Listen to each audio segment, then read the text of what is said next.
Bonjour. Il me fait plaisir de vous accueillir à Foi et Télévision chrétienne.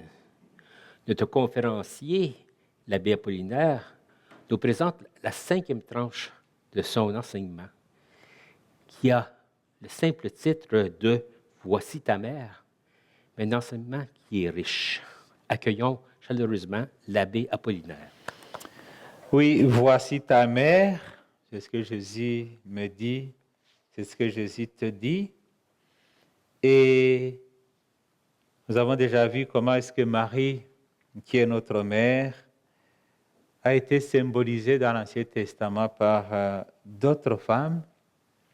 On aurait pu aussi penser à Marie à partir de figures, d'autres figures de l'Ancien Testament, qui ne sont pas nécessairement des figures humaines, mais plutôt des images, comme par exemple l'Arche de l'Alliance, et comme par exemple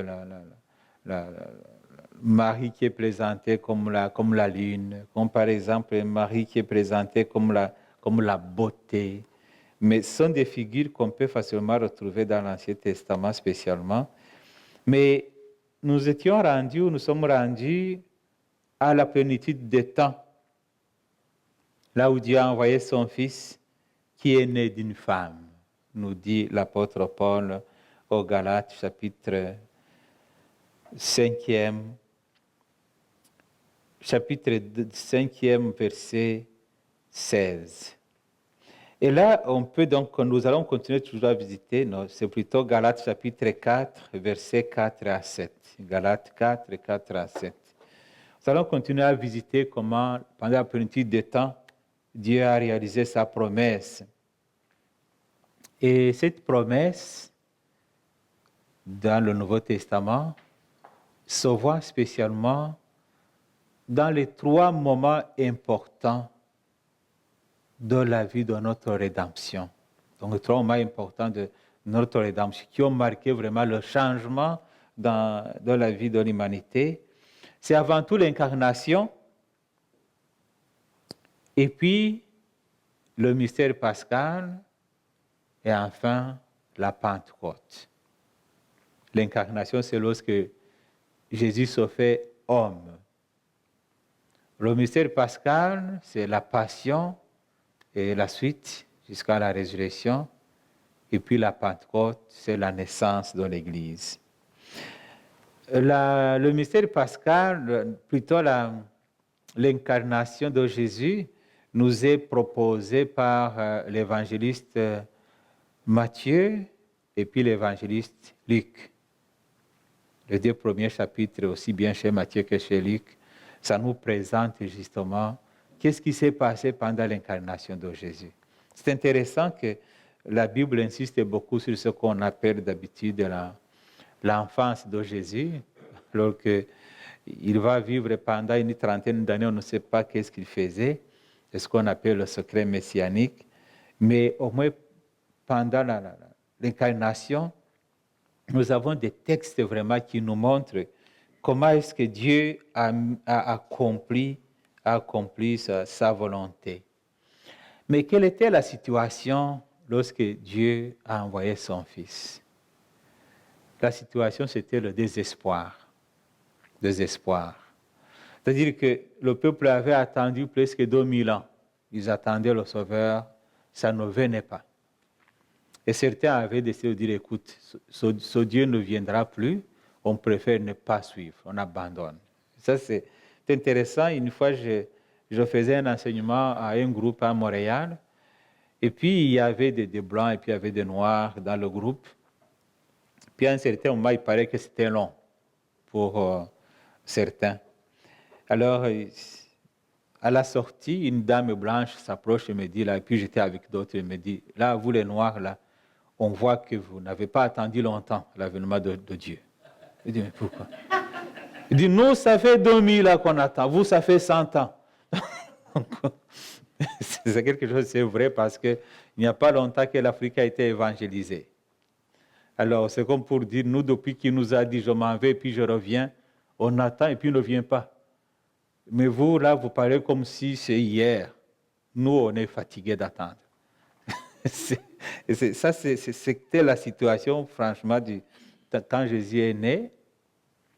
beaucoup avaient attendu et puis avaient abandonné. Puis il y avait des groupes qui se disaient, écoute, nous allons continuer quand même à attendre.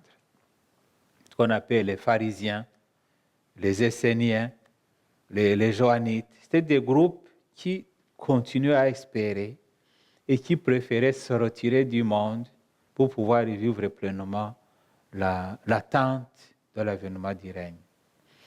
D'autres groupes faisaient le malin. Ils disaient qu'ils attendaient, mais au fond, leur façon de vivre montrait qu'ils n'attendaient rien. C'était devenu comme un business. C'est le cas des Sadducéens. Les Sadducéens, c'était un groupe spécial. Ils ne croyaient ni à la résurrection des morts, ni aux anges, ni aux saints, mais c'était des maîtres de cérémonies.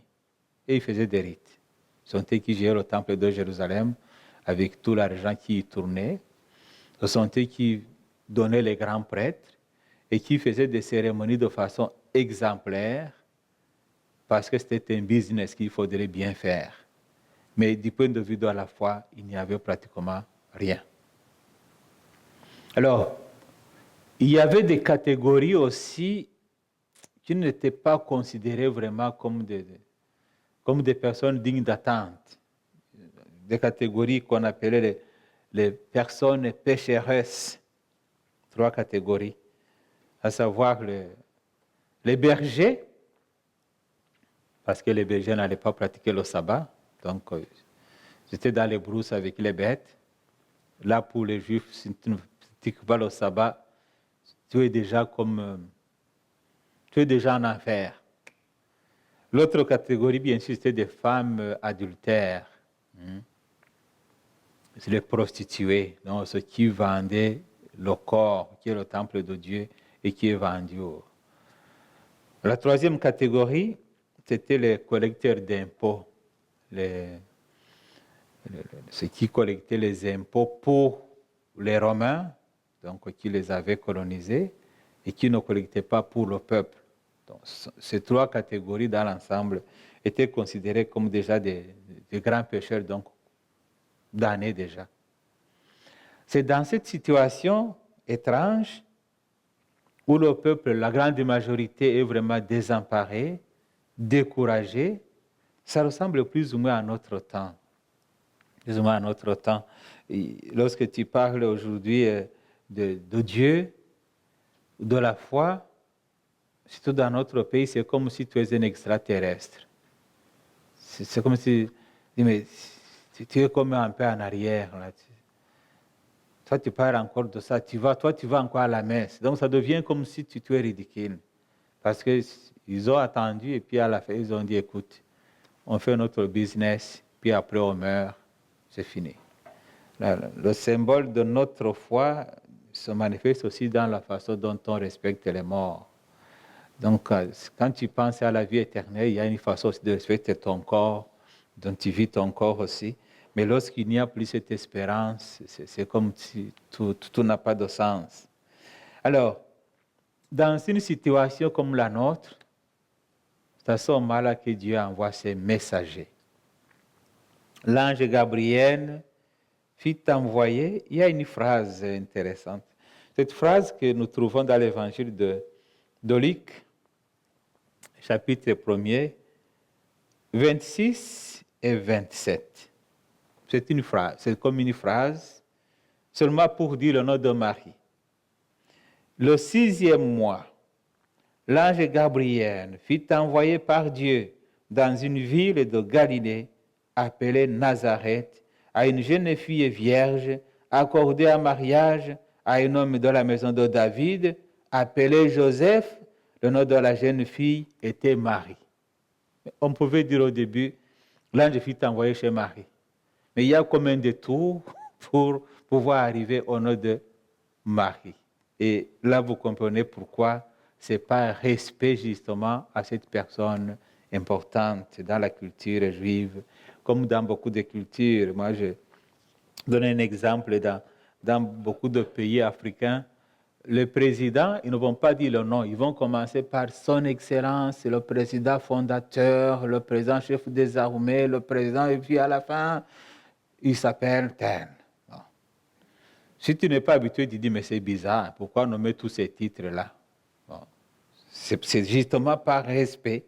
Alors, lui qui fait la même chose pour Marie, il va commencer par dire, le 6e mois de la conception de Jean-Baptiste, l'ange Gabriel. Gabriel, ça signifie la force de Dieu, le héros de Dieu. C'est ça, c'est un ange qui est envoyé par Dieu pendant les moments importants du salut des humains. Donc cet ange est envoyé par Dieu pour dire, maintenant, vous avez toujours utilisé votre force, maintenant je viens avec ma force. Et ma force va accomplir des merveilles. La force de Dieu. La force de Dieu est envoyée dans une ville de Galilée, dans Nazareth, à une jeune vierge accordée en mariage. Une jeune vierge accordée en mariage. C'est-à-dire que Marie, 14 et 15 ans, maximum 16 ans, c'est à ce moment-là comme cela qu'on se mariait, Marie était déjà fiancée ou avait déjà célébré avec Joseph les premiers mariages, donc comme le mariage civil ou le mariage coutumier. Alors c'est pour cela qu'on dit qu'elle était déjà engagée, plus ou moins en mariage, avec un jeune homme de la maison de David. Donc là, ça rappelle justement que ce Jésus qui naît, il n'est pas quelqu'un qui entre comme ça, comme un parvenu. Il a une descendance de David. D'autre part, on va dire que Marie aussi était de la famille de David. C'est pour dire que de deux côtés, Jésus il revient vraiment de la famille royale. Le nom de la jeune femme était Marie. Et là, je vous disais justement que Marie, ça signifie la femme respectée, ou mieux encore une reine. Donc, c'est donc la plénitude des temps que Dieu envoie Gabriel, donc cet ange-là, qui vient pour annoncer le message.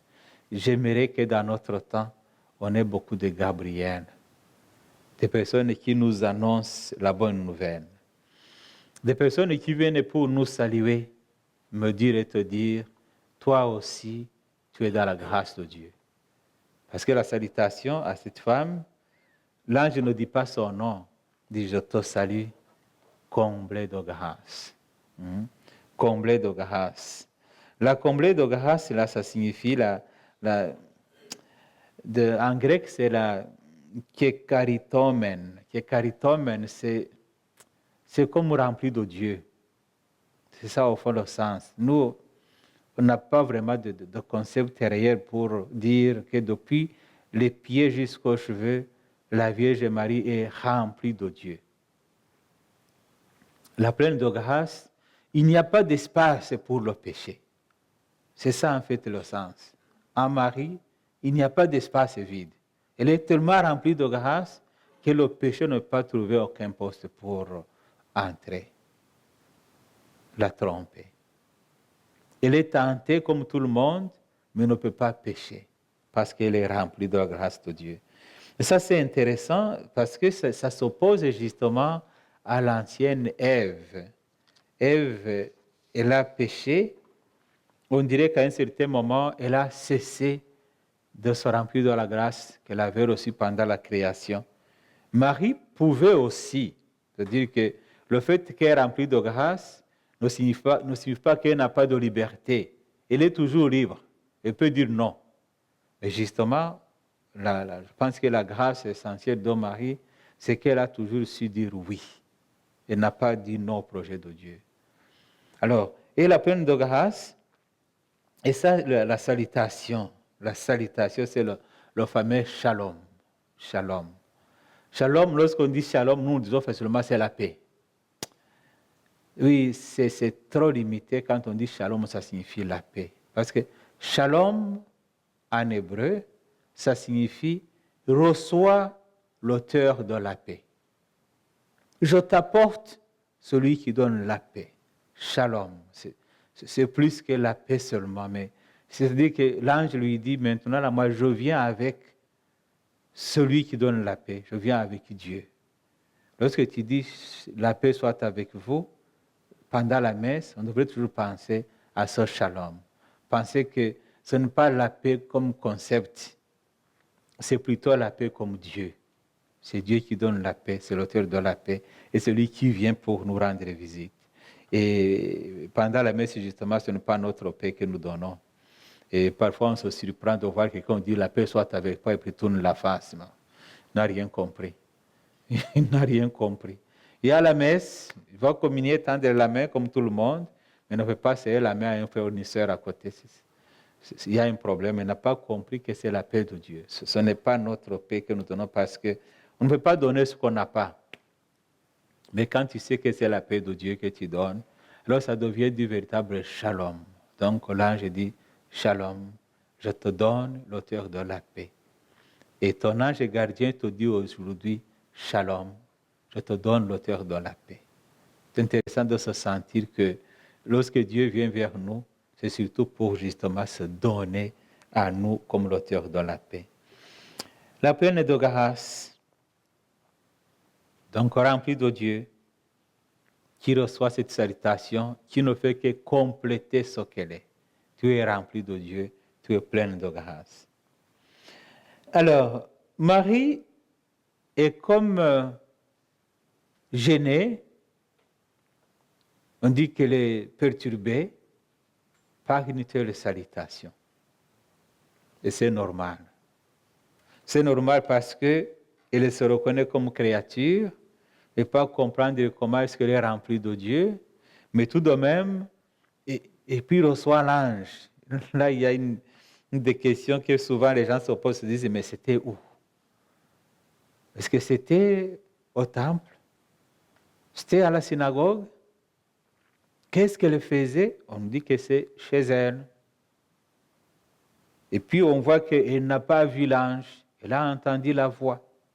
Il y a une salutation de l'ange. On est tellement habitué aux images que nous voyons, on voit déjà la Vierge Marie à genoux et puis dans la prière et puis l'ange qui arrive. Non, l'ange de Dieu peut te trouver n'importe où. C'est important que tu saches que partout où tu es, il faut prêter attention. Tu ne sais jamais quand est-ce que l'ange de Dieu va te rendre visite. Ça peut être un songe, ça peut être sur ton champ de travail, ça peut être quand tu fais ta cuisine, ça peut être lorsque tu fais ton coup de téléphone. L'ange de Dieu peut te rendre visite n'importe quand et n'importe où. Donc l'important, c'est d'être attentif au shalom, être attentif à ce salut que la Mère de Dieu nous apporte. Elle est perturbée, et puis la belle parole que l'ange lui dit, « Sois sans crainte, Marie. » Sois sans crainte. Ça, je me rappelle avoir fait un enseignement sur cela, sur une fois une télévision chrétienne, lorsque je parlais de « n'ayez pas peur ». L'expression qui revient 365 fois dans la Bible. Comme si à chaque jour, le Seigneur te dit « n'ayez pas peur, sois sans crainte ». Chaque jour de l'année, le Seigneur te dit « sois sans crainte, n'ayez pas peur ». Ça, c'est vraiment une bonne nouvelle. Nous avons beaucoup de choses qui nous font peur. Il y a beaucoup de choses qui peuvent nous perturber ou peut-être nous faire décrocher tout ce qu'on entreprenait. Mais le Seigneur te dit, sois sans crainte, je suis là. Mais le message que Marie reçoit va au-delà de sois sans crainte, parce que c'est un message qui lui dit qu'elle a été choisie de façon exceptionnelle par Dieu. C'est tout ce que nous avons dit dans nos catéchèses du passé, c'est que Marie, c'est une femme exceptionnelle, non pas parce que nous l'avons rendue exceptionnelle, mais parce que Dieu a fait des merveilles en elle, que personne d'autre ne peut changer. Donc Dieu a accompli des merveilles dans la Vierge Marie parce qu'il lui dit, contrairement aux autres humains, tu vas concevoir par l'œuvre de l'Esprit Saint. Il va te couvrir de son ombre. Et nous savons justement que l'ombre, ça symbolise toujours le Saint-Esprit, donc qui vient te couvrir. Et c'est pour cela que celui que tu vas avoir comme enfant, il sera saint. il sera le Fils du Très-Haut. Déjà, un tel message, pour une jeune fille de 14 et 15 ans, ça peut te perturber. Mais le Seigneur, lorsqu'il te choisit, il fait en sorte que tu sois capable de ce message. Ce qu'on dit en latin, capable, c'est Dei. Tu deviens capable de Dieu, capable d'un tel message. Ça me rappelle la jeune Bernadette de Lourdes. Lorsqu'elle demande à la femme, elle dit, tu t'appelles comment? Elle dit, je suis l'Immaculée Conception. Première fois que cette femme, que cette jeune dame entend l'expression Immaculée Conception, alors elle court parce que le curé lui avait demandé de demander à cette femme comment est-ce qu'elle s'appelait. Et n'oublions pas, le dogme de l'Immaculée Conception avait été défini en 1854. Et en 1858, une jeune fille de la campagne de Lourdes reçoit comme message « Je suis l'Immaculée Conception ». Puis elle court vers le curé en répétant « Je suis l'Immaculée Conception, je suis l'Immaculée Conception ». Tu veux devant le curé « Je suis l'Immaculée Conception ». Tu as dit ça, c'est le nom de la femme. Le curé se dit « Ce n'est pas possible ». C'est à peine défini à Rome, ce dogme. Cet enfant ne sait ni écrire. Comment est-ce qu'elle a su répéter « Je suis l'Immaculée Conception ». C'est pour dire que lorsque Dieu te choisit, il te rend aussi capable. Il te rend capable de produire ce que humainement tu ne peux pas faire. Les enfants de Fatima, on parlait bientôt des enfants de Fatima, les enfants de Fatima que le maire de la ville va dire, écoutez, on va vous mettre en prison jusqu'à ce que vous révéliez le secret que cette femme vous a donné. Les enfants vont dire, tu peux même nous tuer, on ne te dira rien. Ce sont des enfants de 9-7 ans. Donc c'est celui-ci qui était beaucoup plus grande. Mais ils ont dit, tu peux même nous tuer, nous on ne dira rien. C'est-à-dire quand Dieu te choisit, il t'aura aussi capable. Donc Marie est rendue capable de Dieu parce que justement Dieu l'a choisi. Et c'est lui, Marie Guignon de Montfort, lorsqu'il parle de Marie qui, lorsque l'ange attend la réponse de Marie, il dit c'est comme si l'univers entier s'arrête jusqu'à ce qu'elle dise fiat. Je suis la servante du Seigneur, que tout me soit selon ta parole. Alors Marie accepte le projet de Dieu. Là où Ève avait dit non, voici qu'il y a une femme qui dit oui. Et cette femme, c'est Marie. Et c'est pour cela justement qu'elle devient vraiment la mère de l'humanité, la nouvelle humanité, parce qu'elle a accueilli le message de Dieu. Lorsque le Seigneur te choisit, il te donne aussi des signes que c'est vraiment lui qui te choisit. Et c'est dans ce contexte que dans l'annonce de l'ange, il invoque un nom. Élisabeth, ta parente, qu'on disait stérile, elle est enceinte. Donc Marie comprend qu'il y a un signe qu'elle peut aller vérifier. Et là, c'est un autre mystère. Comment est-ce qu'elle a pu partir? Parce que lorsqu'on parle de là où habitait Marie et puis Élisabeth, il y a entre ces deux villages 150 kilomètres. Et il n'y avait pas de véhicule, il n'y avait pas de train, il n'y avait rien. Donc, il n'y avait que des chevaux, des ânes. Comment est-ce qu'elle a fait? Autre mystère.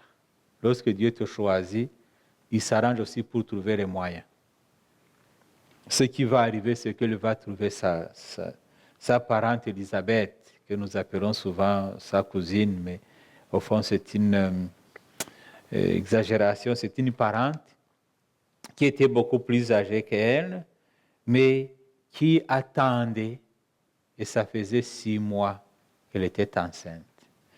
Et là, j'aime l'expression que Élisabeth va utiliser. Évangile de Luc, on est toujours au 1er chapitre. Lorsque Élisabeth reçoit Marie chez elle, et ne la voit plus comme son ancienne parente. Elle la voit comme la mère du Seigneur. Ça, c'est intéressant. Et j'aime faire découvrir comment le Saint-Esprit, quand il te choisit, il s'arrange pour divulguer ses secrets. La Vierge Marie n'a dit à personne qu'elle était enceinte du Saint-Esprit. Puis on peut se demander comment est-ce qu'elle vivait avec ça. Mais elle disait toujours que sa volonté soit faite. Et ne dit rien à Joseph, son fiancé, parce qu'elle risque la lapidation. Et c'est l'ange qui va révéler la vérité à Joseph. Et ne dit rien à Élisabeth. Non, c'est le Saint-Esprit lui-même qui va révéler cela. Et c'est Élisabeth qui va dire à qui dois-je l'honneur que la mère de mon Seigneur vienne me rendre visite, vienne jusqu'à moi. Donc c'est comme si déjà Élisabeth voit en Marie une autre personne. Ça, c'est le choix de Dieu. Parfois, on se demande, une personne est convertie réellement, on peut la reconnaître qu'elle est chrétienne ou qu'elle ne l'est pas. Donc, parce que tu as un comportement, tu as une façon de vivre, tu as les paroles. Quelqu'un te voit dans l'ensemble et dit, doit être chrétien, doit être chrétienne. Le Saint-Esprit s'arrange. Et c'est là où nous sommes rendus. Comment est-ce que dans ma vie, le Saint-Esprit s'est toujours arrangé pour accomplir ce qu'il m'a promis? Ça serait comme un autre devoir que je vous donne aujourd'hui. Prends ton temps pour se dire, mais il y a eu des situations où le Saint-Esprit m'a attiré et je ne sais pas comment est-ce qu'il a fait. Alors comme Marie, on va rendre grâce à Dieu pour tout ce que l'Esprit Saint peut faire sans nous ou malgré nous. Amen. Amen. De mettre fin à tes jours. Mais dit, ce n'est pas par moi-même. Alors elle m'a conté toute sa vie du passé. J'ai compris en fait que depuis son enfance, elle a eu tellement de souffrances que là où elle était rendue, c'était impossible de se contrôler même. Et elle en avait tellement eu dans sa vie. Parce que souvent nous condamnons.